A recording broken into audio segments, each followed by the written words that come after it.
It's time for the Talent Talk Radio Show, brought to you by People G2, a nationwide leader in background checks and employment screening solutions.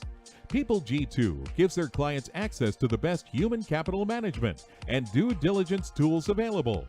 They are dedicated to helping their clients with all of their people-related decisions. To learn more, go to www.peopleg2.com. Talent Talk centers on the topics of talent recruitment and management, leadership development, company culture, and employee engagement. These are all timely topics for CEOs, entrepreneurs, HR professionals, and business leaders. We hope that as you tune in to listen each week, whether to the live broadcast or to the podcast on iTunes or iHeartRadio, that you hear something you can take away that will help you grow and impact your career in a positive way. And now, here's the host of the Talent Talk Radio Show, the founder and CEO of People G2, Chris Dyer. Welcome to the Talent Talk Radio Show. I'm excited to be here and to have a fantastic guest with me today. We're going to focus in on just one guest, talk to one person, and hopefully learn some awesome stuff as we go along. And that's really what this show is all about, is hopefully learning from someone who is doing amazing things with talent, is extremely talented themselves, and to really find out what they're doing out in the world so that we can learn from them. We can maybe take something back that they've said, that they're doing, back to our organizations, and hopefully improve. And we've had so many amazing stories over the years of doing this. They've filled 2 books now. So my first book, The Power of Company Culture, has got a lot of cool stories in it. And then my recent book that just came out, Remote Work. Of course, we've been talking about remote work for quite a long time now, but with the pandemic, it really came into focus. So if you're interested in either one of those, you know, wherever you find books, I'm sure you can find those titles. We do love to interact with everyone and live tweet and talk about the show, you know, in the digital sense on social. So if you want to follow us at PeopleG2 on Twitter or the hashtag Talent Talk, you can get lots more information there and access to links and profiles as we go through the show.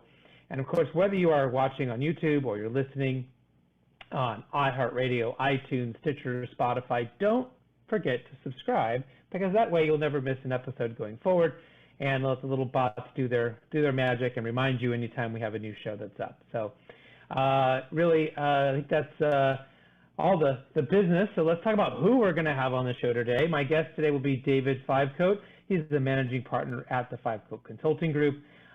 He is a speaker, an executive coach, an entrepreneur, a veteran, a managing partner, like I said, at Fivecoat Consulting Group. And he's also the author of Grow Your Grit. So David, welcome to the show. Chris, thanks for having me. I'm super excited to talk to you and your audience today.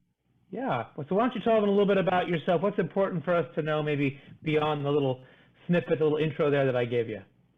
Yeah. So Chris, I served 24 years in the Army. I was an infantry officer, commissioned from West Point. And along the way, I did 3 trips to Iraq and a trip to Afghanistan, almost 41 months in combat. But throughout my time in the Army, I was always passionate about developing leaders, working on trying to improve folks' habits, and then also trying to work on improving folks' grit. So 4 years ago in 2017, I left the Army, retired from the Army, and started working in corporate America. And about 18 months ago, I decided I wasn't being gritty enough. And so I decided to found my own company on the cusp of the pandemic. And so for the last 18 months, I've been running my own company, which is an executive coaching and leadership training company, like you mentioned in the intro. But I've had a lot of opportunities to work with great companies across the country, work with great individuals on the coaching side, and see them learn and grow. So I'm sure that in your time, in many different contexts, you've seen great leadership, you've seen terrible leadership. And I think one of the fascinating things that I've always asked people who've been in the service, has been a veteran for as long as you have, you know, I think in the context of a life or death situation and then being in the armed forces, there's a clarity, there's a focus for people when they're there, right? Especially if you're in very dangerous situations, if you're in a wartime situation. And I think that can really focus people, right? And then I've seen, you know, people come back and they come into the business world where there isn't that focus. It isn't life or death, right? It isn't this kind of, and you don't maybe have the purpose and the alignment on why we're doing what we're doing. It's for some people just a job. So I'm kind of wondering if maybe we start there. Like, where do you see the differences, or are there differences? And then was that an adjustment for you to kind of have to deal with that? Yeah, you hit on something that I've been thinking about a lot lately. I've spent 4 years now outside of the Army, and then 24 years in, and there was a transition period there. You're spot on that, there's a purpose, a higher purpose, higher calling in the military, which I think everybody sort of wants. Whether, you see that with folks that follow sports teams, they want to be part of something bigger than themselves. And the military provides that. I do think that as now a veteran, lots of veterans struggle with that. When they leave the military, they're part of something bigger than themselves. And then they struggle to find that on the corporate side. One of the things that I think helped me, at least identity-wise, as I made that transition, was I was able to be an athlete both in the military. The Army's, of course, famous for doing physical fitness early in the morning. We do more before 9 a.m. than most people do all day. And I was able to continue my physical fitness post-Army. And I raced some triathlons. I'm now racing bicycles. And that was one of the things that enabled me to hold on to some sort of identity as I tried to find my corporate identity, or that thing that I'm trying to do bigger than myself. I now have my own company, which of course provides me a purpose. I'm really dedicated to trying to help folks learn and grow, develop their grit, develop their leadership tools with some ideas that I bring from the military and from what I've now seen in corporate America. So, kind of given all of your experience and being where you're at now, what are you seeing for leaders? Maybe the senior leaders might be a little bit better way to clarify this. What sort of qualities do you think they need to have in today's environment here in the private sector, outside of the basics? Where do you see the best qualities for people, especially if they're trying to get hired? Yeah. So talking senior leaders, or sort of C-suite kind of folks. At that level, I think one of the biggest challenges is communication. The second, which goes hand in hand with that, is the management of their own time. Because one of the biggest decisions for you as a leader is, where do you dedicate your own time? This may not help them with getting hired, but it does help them with developing their skill set so they're able to move up to another higher, more demanding job. The folks that struggle with their skill set as they move up levels, what worked for them at one level doesn't work at the next level, because all of a sudden your time is even more crunched. And how do you impact that organization? How do you communicate to that organization? What manner are you doing it? Where are you spending time? Are you forced to spend all your time behind emails? Or are you able to get out and actually see people and talk to them and interact with them and develop that personal connection that maybe gives you a feel for the business or the division that sets you up for success in that C-suite? Those two things, both communications and how you're communicating to the organization, and then also your time management as that leader. Everybody's busy. Everybody only has 24 hours a day, and you got to maximize that time so you can make that impact on the organization. As you were describing your, time in the military, I thought, wow, they really did a great job of attracting great talent in you, but also getting you to come back, right, and retaining you. And you weren't working at some, base in, I don't know, in Georgia, right? You weren't hanging out, stateside. You were in pretty hostile territory, pretty difficult, situations, and yet you chose to go back again and again, multiple times. So what sort of lessons do you maybe have for the audience to think about? How do they continue to attract great talent? How do they continue to retain their talent, regardless of what the situation is? Yeah, so I'll talk about me personally. So my approach to the Army, so when I graduated from West Point, I owed a 5-year commitment to the Army. And then when it came close to that 5-year commitment, so I was 27, 28 at that point in time, I made the assessment of, hey, I'm going to stay in the Army till it stops being fun. And it seemed like every single time I would get a new challenge, a new job, a new sort of thing that was fun and yet was a challenge. And I'm driven by those challenges. I enjoy that, part of the repeated trips to Iraq and Afghanistan, which I didn't know even post 9/11 if I was going to see combat. I didn't go into Afghanistan right away, right after 9/11. My first combat tour was in Iraq in 2003. But even when I did that one, I didn't know I was going to go back another 3 times. But the challenge was out there. Folks, leaders and mentors kept finding challenges for me, or things that were interesting, or a great group of people to work with, and that kept me engaged. I think that's the same with corporate America. Folks stay in jobs because they have great bosses or great folks that are working for them. It's not necessarily those higher things.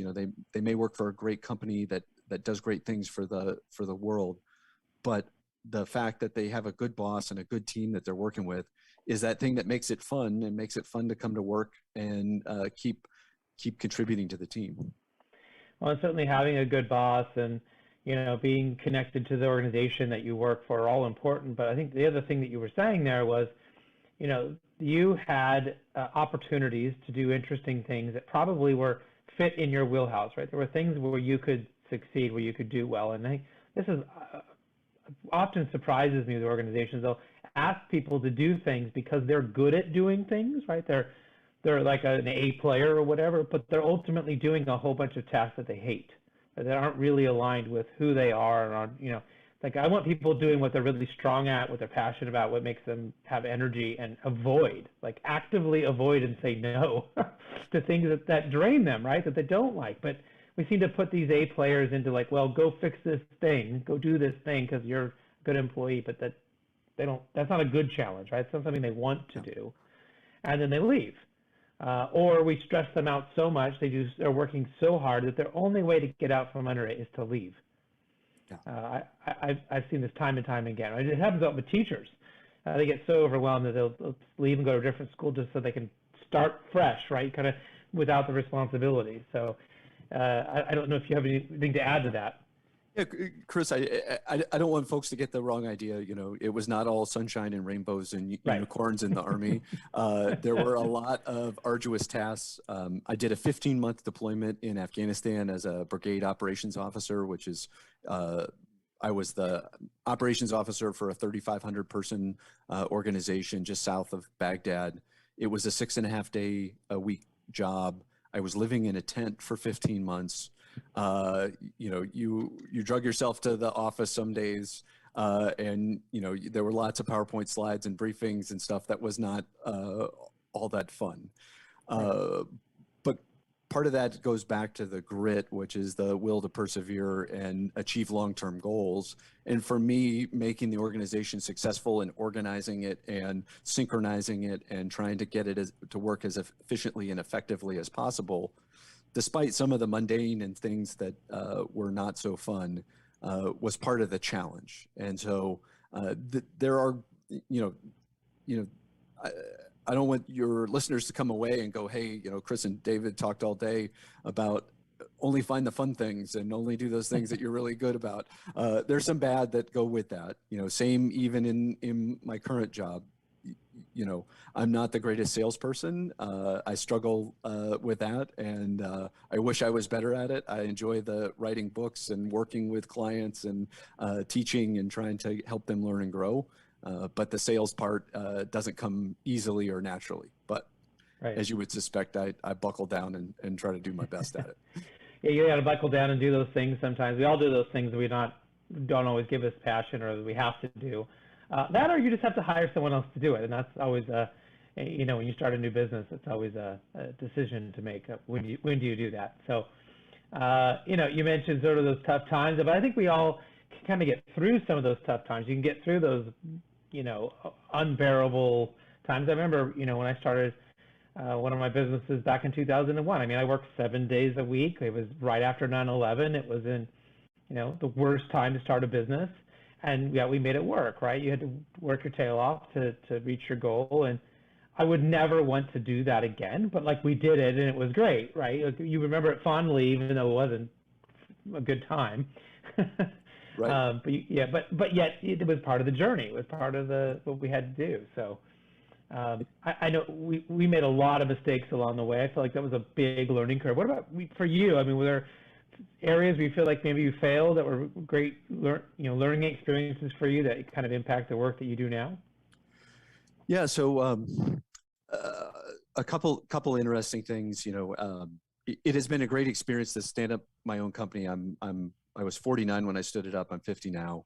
But it really stretched me in different directions. I had to learn how to stand up a website. I didn't ever think I was going to be a blogger. I've now blogged almost 150 blog posts.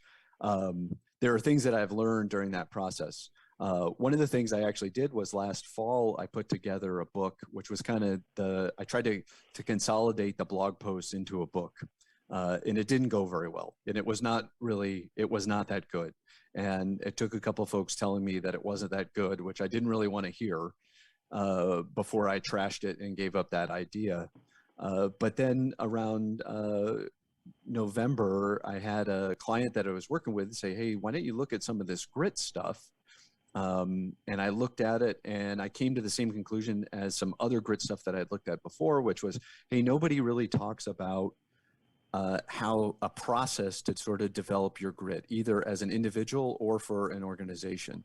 And I think I've got some ideas on how to form that process to help folks sort of sort through how do we accomplish our long range goals. And so then that was sort of the moment of inspiration, the lightning bolt, whatever you want to call it, that came in. And then I really had a focus on what to write. I took some of that stuff that I had used in the same way that I think that the mistakes that you made back in 2001 have influenced what you've done currently. But I took some of that stuff that I had trashed and thrown in the trash can and pulled it back out and rewrote it, reworked it, edited it, and then it has ended up in the book that came out here on July 12th. And so maybe tell us some more about that. I'm really fascinated to know if you've kind of developed a process here around grit, because you're right. People talk about that a lot. And it's one of my pet peeves is for people to tell you how you need to do something, but they don't actually tell you how to do it. Right. And so maybe you can kind of go a little deeper with that. Right. Yeah. So the problem I thought that folks had was they told you what grit was, how to measure it, who had it, who didn't, but they didn't really talk a whole lot about how to develop it. And I think grit comes out of a couple of different things. The most important, of course, is purpose, which we already talked about. If you are a gritty person, you do have a purpose, and then you develop a goal. And that goal has to be specific, it has to be measurable, and then it has to be time bound. One of the most interesting things that I found in the research that I did was, did you know that 92% of all Americans fail at their New Year's resolution? I'm surprised it's even that high. I mean, I thought it'd be like 100 or 99% fail. I mean, I'm glad there's 8% that are making it, because it seems like everyone just totally fails at those. But yeah. Right. No, you definitely see it at the gym. If you're going to the gym in December, it's packed in January. By about Valentine's Day, it's back to the usual suspects that were there in December. Yep. But it's just interesting that folks struggle to really accomplish their long-range goals. So once they have the goal, one of the biggest thing I think that folks have to do when they have that goal, though, I think folks throw down their New Year's resolutions, but then they don't ever take the next step, which is open up their calendar and say, okay, where is the time that I'm going to dedicate to pursuit of this goal? Right. And that little step of at least putting it on the calendar, and maybe you miss it, every other week or whatever you're trying to do, but having it on that calendar and having it as a reminder is one of the surest ways you're going to at least make some progress towards that goal. There's some other things that I think are super important, and I won't hit them all today, but I think one of the biggest things that holds people back from accomplishing their long-range goals is fear. Dealt with a lot of fear in the military. I like talking about, I was a paratrooper for my entire career. I did 102 parachute jumps over the course of the career. But the first jump was as scary as the 102nd jump. But the Army does a great job of putting together these rituals and little procedures to help you manage that that fear. And I think folks have to do that same thing, because if they're reaching for a gritty goal, you know, it's usually something that's pretty big. For you, it was standing up your first company. And I'm sure you had tons of fears and sleepless nights where, hey, can we really pull this off? You know, it's a horrible business market. All these reasons to sort of give it up, throw in the towel, and go find that job. You know, whatever was appealing to you at that point in time, and not do it. Felt the same way during writing the book, standing up my company. There's lots of fears to deal with, and I think that holds some folks back. One of the easiest ways is to try to list your fears, and if you can list them and put them on, you know, in your little notebook or on a piece of paper, and then take it the next step and to put a little note beside them, each one, and say, okay, this is how I'm going to mitigate my fear. And for me, when I stood up my own company 18 months ago, the first thing I said was, hey, I'm going to do this for a year. And if it's not successful, you know, I'm standing it up during COVID. It's not the greatest time to do a leadership and executive coaching company. Nobody's spending money on consultants, but I'll do it for a year and see how it goes. And so when I got back to March of 2021, I said, okay, well, I'll try it for one more year, and we'll see, we'll see if we can make a go at it and do it even better this year in 21 to 22 than I did last year. So you said a lot of great things. I want to make sure people, you know, really heard them. So we've kind of maybe summarized them in a different way, which was, you know, you got to book that time. So I love the concept of time boxing, you know, which is pick those 2 or 3 big things you need to do today and actually schedule them on your calendar. Like literally block out time when you're going to do those big, you know, A level, or you want to call them a rock, you know, where those big things are, they're going to make a difference. Because I think we fill our time full of a bunch of junk, and so we feel productive, but we didn't really get much done.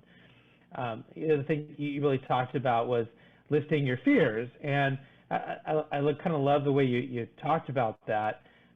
It's similar to saying, you know, well, why would I fail? You know, you got to write out, why would I be successful? What can I do? But you also have to be honest and say, well, I could fail at this. Why, if I did fail, why would that be? What things would happen, right? Write those out. Those are fantastic advice, because I think sometimes, to your point, we just want to avoid it. We want to assume it's not ever going to happen to us, right? And then we get all that fear, and then, yeah, it's easy to sit on the sidelines and never take a risk. Than it is to go out there and maybe fail or make mistakes or look stupid, or you know, and unfortunately, I think it just stops way too many people from doing probably far better work, far more enriching work, far more rewarding work to them. So it's great.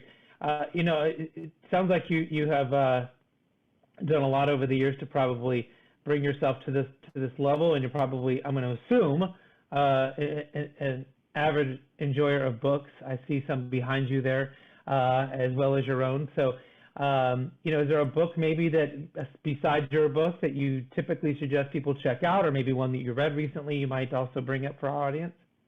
Yeah, actually, I'm halfway through one that I'd like to recommend. A friend recommended it to me. It's called Denali's Howl, and it's about an ill-fated mountain climbing expedition on Denali, also known as Mount McKinley, up in Alaska. In the late 60s. I've gotten to the point where they've just they've just made the summit, and things don't go well as they come back down. So I don't know how it ends, but I'm really enjoying it. It's a page turner. It's kept me, you know, I love John Krakauer's book on climbing Mount Everest, which came out quite a while ago. This one's a little bit more recent, but really enjoy it. I like the grit that these guys are showing as they summited Denali in the 60s. Well, this is why I love to ask this question, because I always get these really cool, amazing answers. I never knew about that book, and as someone who likes to climb a mountain from time to time, Denali was never really on my radar, but certainly I would love to read that and learn more about that story. It's great. So I've no intention of climbing Everest, but I could go to base camp. I could be convinced just to go to the bottom of the mountain to see, right? The risk to reward there doesn't seem to be quite there for me, but right. Now, have you done Kilimanjaro? That is on my list. That is actually the next one I'm planning. So I've done Fuji, and I've done Whitney, and I've done, you know, some other ones. So awesome. Yeah. But Kilimanjaro is the next one officially being planned and coordinated, and we'll see when we sort of, with COVID, we put it on hold, but my son and I really enjoy doing it. My wife may actually be convinced to go. We'll see. So. Oh, that's great. Great family Yeah. trip. I have a 11-year-old daughter. In a couple of years, we've got it on our list to do. We have not moved as far into the planning process as you guys have, Yeah. but it's on my bucket list. I know the guide has been recommended to me like 5 different people independently. So if you need any I not personally used it, but highly recommended. I'm happy to tell you who I'm going through. So. All right. No, that'd be helpful. Well, yeah. So how can people find out more about you? How can they get a hold of you, or if they're interested in your book? Can you kind of give us all those details again? Yeah. So my website is the fivecoatconsultinggroup.com. I'm on LinkedIn. I cross-post the blog posts on LinkedIn under David Fivecoat and also TFCG, the company. The book is up on Amazon and available other places as well. But that's the easy ways to get in touch with me.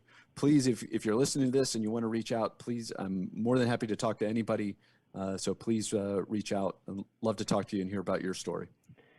Well, David, thank you so much for being a guest today on the Talent Talk radio show. Really learned a lot, and thank you for all the hard work you're doing inside of coaching and talent management, and of course, your time in the Armed Services. We appreciate everything you've done for us here. So. Hopefully we can have you come back at some point and give us an update on all the great stuff that you're doing. All right, Chris, would love to come back and talk to you again. All right, everyone, thanks for tuning in to today's show. Hopefully you've gained something you can use in your own career in a positive way. Until next time, do what you love and show the world how talented you can be today.